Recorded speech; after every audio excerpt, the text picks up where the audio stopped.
Imagina un mundo sumido en un misterio ancestral, donde los antiguos conventos guardan secretos esperando ser descubiertos, trabajos agotadores en cocinas mal ventiladas y monjas que abusaban íntimamente de sus compañeras. Quédate hasta el final para descubrir los secretos ocultos de los conventos antiguos y las intimidades de las monjas que nunca imaginaste. Hoy conocerás 6 curiosidades sobre las monjas que nunca te enseñaron en la escuela.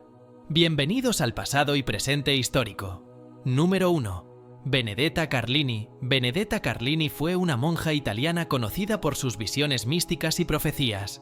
Nació en 1591 y entró en el convento de Vellano, en la región de Toscana, a los 17 años.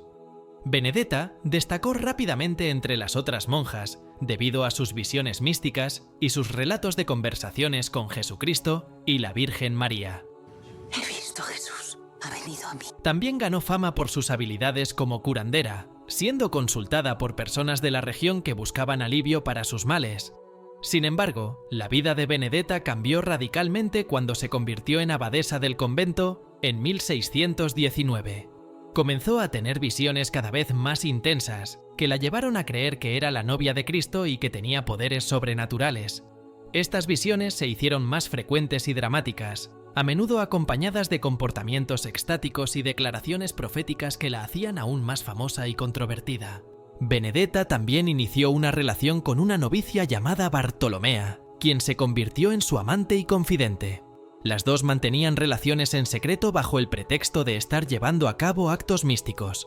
Benedetta afirmaba que sus encuentros con Bartolomea eran manifestaciones de su unión espiritual con Cristo, lo que añadía una capa de complejidad y engaño a sus acciones. La situación solo fue descubierta en 1619, cuando la madre Julia, superiora de otra casa de monjas, vino a Vellano para una visita. Se sorprendió por las actitudes de Benedetta y la denunció a las autoridades eclesiásticas. La investigación reveló no solo la relación con Bartolomea, sino también la manipulación emocional y espiritual que Benedetta ejercía sobre las otras monjas del convento. Benedetta fue arrestada y sometida a un riguroso interrogatorio, durante el cual confesó sus pecados. Fue condenada a cadena perpetua y murió en prisión en 1661. A pesar de su trágico final, su historia continúa fascinando a historiadores y estudiosos de la mística religiosa. Los registros de sus visiones y la controversia que rodeó su vida ofrecen una visión única de la complejidad de la espiritualidad y el poder en los conventos del siglo XVII. La figura de Benedetta sigue siendo un testimonio de los extremos a los que puede llegar la fe y la devoción, así como de los peligros de la manipulación religiosa y el fanatismo. Número 2. El convento de San Ambrosio. El convento de San Ambrosio, ubicado en Roma, Italia, fue el escenario de uno de los escándalos más notorios en la historia de la Iglesia, y se consideraba uno de los más prestigiosos de la ciudad, frecuentado por miembros de la alta sociedad y la nobleza italiana. Mariagna C. Firrao estuvo implicada en varios escándalos a principios del siglo XIX. Aunque había sido consejera espiritual del Papa León Pío, Firrao se vio en problemas cuando sus delitos se hicieron públicos. Firrao no solo tuvo una relación con un sacerdote, sino que también tuvo un encuentro íntimo con él y otra monja. Además, realizó falsos milagros y se practicó 2 abortos tras quedar embarazada de funcionarios del clero. Milagrosamente, el convento no fue cerrado por la Inquisición en 1816, cuando fue destituida de su título de directora. En lugar de eso, la actividad ilícita continuó, pero a puerta cerrada.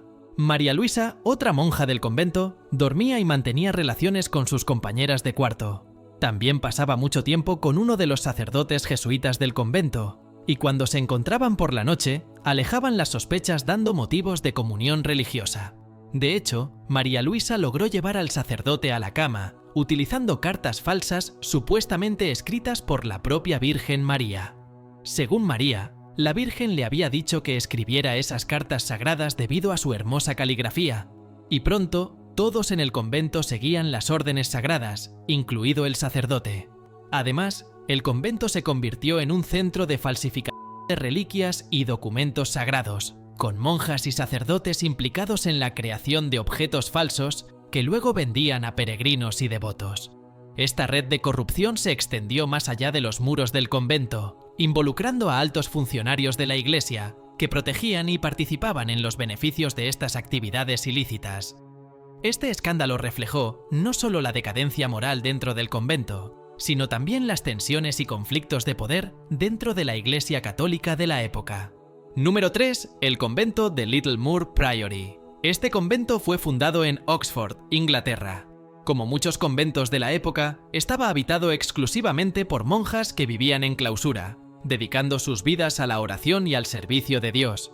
La abadía era administrada por una abadesa, encargada de garantizar la disciplina y la moralidad del convento. Un escándalo sacudió el convento cuando se reveló que algunas monjas habían mantenido relaciones con sacerdotes visitantes. Juana de Cantel-Lupe, una de las monjas, fue la principal responsable de estos escándalos.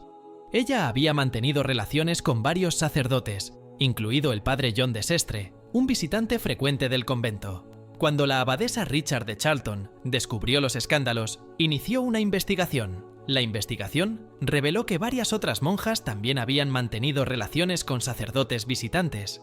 Las monjas involucradas fueron castigadas severamente y tuvieron que arrepentirse públicamente.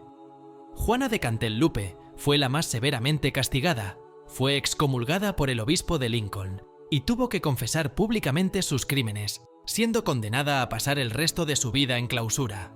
Los sacerdotes involucrados también fueron castigados, algunos siendo excomulgados y otros despedidos de sus cargos. Los escándalos íntimos en Littlemoor Priory conmocionaron a la sociedad de la época, sacudiendo la reputación de la abadía y planteando dudas sobre la integridad de la Iglesia en Inglaterra. La revelación de los escándalos llevó a una investigación más amplia de las actividades de los conventos en Inglaterra. Littlemoor Priory continuó existiendo por algunos siglos más, pero nunca se recuperó completamente de la revelación de los escándalos. Finalmente, el convento fue disuelto en 1536 durante la Reforma inglesa, cuando muchos conventos fueron cerrados por el rey Enrique VIII. Número 4. La monja de Monza, Virginia. María, conocida como la monja de Monza, vivió en el siglo XV y se hizo famosa por su agitada vida amorosa. Entró al convento siendo joven, pero pronto se enamoró de un noble local llamado Conde Giovanni Paolo Osio, quien había sido acusado de asesinato en 1597. Virginia María era maestra en la escuela para niñas del convento y durante ese tiempo conoció a Osio, quien vivía en una casa al lado del monasterio. Aunque era una monja, Virginia María tenía poder e influencia debido a su procedencia de una familia rica. Además de sus responsabilidades educativas, administraba las finanzas y propiedades en Monza y estaba involucrada en la administración de la justicia local. Comenzó a intercambiar cartas con Osio, las cuales eran entregadas en su jardín a través de una cuerda bajada desde una ventana. La conexión se facilitó mediante el uso de llaves falsificadas suministradas por un herrero. Los encuentros entre ellos eran frecuentes y organizados con la complicidad de otras monjas y un sacerdote llamado Paolo Shani, amigo íntimo de Osio.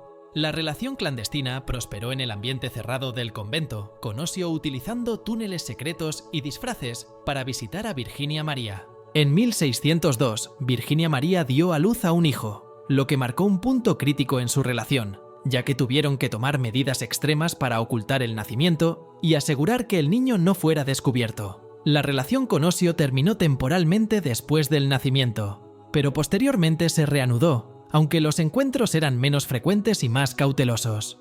En el otoño de 1603, Virginia María quedó embarazada por segunda vez y dio a luz a una niña llamada Alma Francesca Margarita.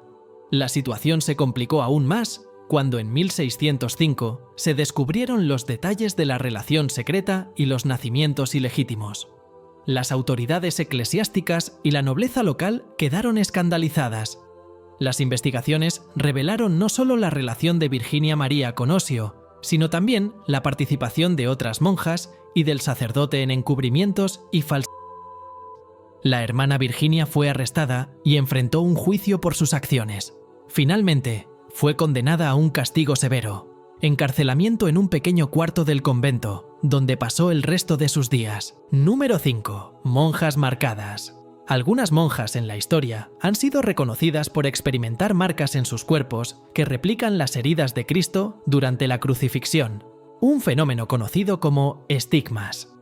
Estas marcas, que incluyen lesiones en las manos, pies y costado correspondientes a los clavos y la lanza que hirieron a Jesús en la cruz, son consideradas un signo de especial favor divino y de conexión mística con la pasión de Cristo. Entre las figuras más destacadas que se cree experimentaron estos estigmas, se encuentra Santa Francisca Romana, una monja italiana del siglo XV.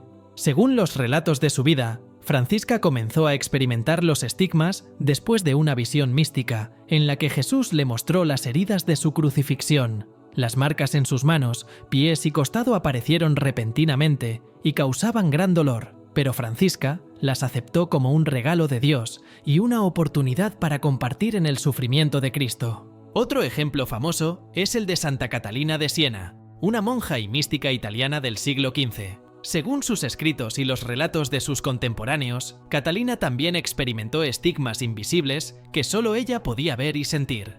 Estas marcas incluían una corona invisible de espinas alrededor de su cabeza y estigmas en sus manos y pies. Aunque invisibles para los demás, estas marcas le causaban un intenso dolor físico y emocional que ella aceptaba como parte de su unión con Cristo. El fenómeno de los estigmas ha sido objeto de debate y controversia dentro de la Iglesia Católica y la comunidad científica. Mientras algunos creen que son manifestaciones milagrosas de la gracia divina, otros argumentan que pueden ser el resultado de fenómenos psicológicos o físicos como la sugestión, la histeria o enfermedades dermatológicas. Independientemente de su origen, el fenómeno de los estigmas ha desempeñado un papel importante en la vida de algunas monjas, marcando su experiencia espiritual y su relación con la devoción cristiana. Para estas mujeres, los estigmas eran un signo de su unión con Cristo y una expresión tangible de su amor y devoción por Él. A través de su sufrimiento y sacrificio, buscaban seguir el ejemplo de Cristo y participar en su redención del mundo. Número 6. Espacios íntimos. Los cuartos de las monjas, también conocidos como recintos privados, eran áreas de extrema simplicidad y austeridad dentro de los conventos. Aunque podían variar en tamaño y disposición, dependiendo del convento y la posición social de la monja, compartían características comunes que reflejaban los principios de humildad y renuncia que regían la vida monástica. En primer lugar, los cuartos eran espacios reducidos diseñados para satisfacer las necesidades básicas de la vida diaria. Generalmente consistían en una única estancia que servía como dormitorio, sala de estar y lugar de oración. Estaban amueblados de manera sencilla con muebles básicos como una cama, una mesa pequeña, una silla y un armario o estantería para guardar pertenencias personales y objetos devocionales. La decoración de los cuartos era igualmente austera, con paredes pintadas de blanco o tonos neutros, sin adornos ni decoraciones ostentosas. Sin embargo, cada monja tenía la libertad de personalizar su espacio con objetos devocionales, imágenes sagradas, rosarios, crucifijos y libros de oración.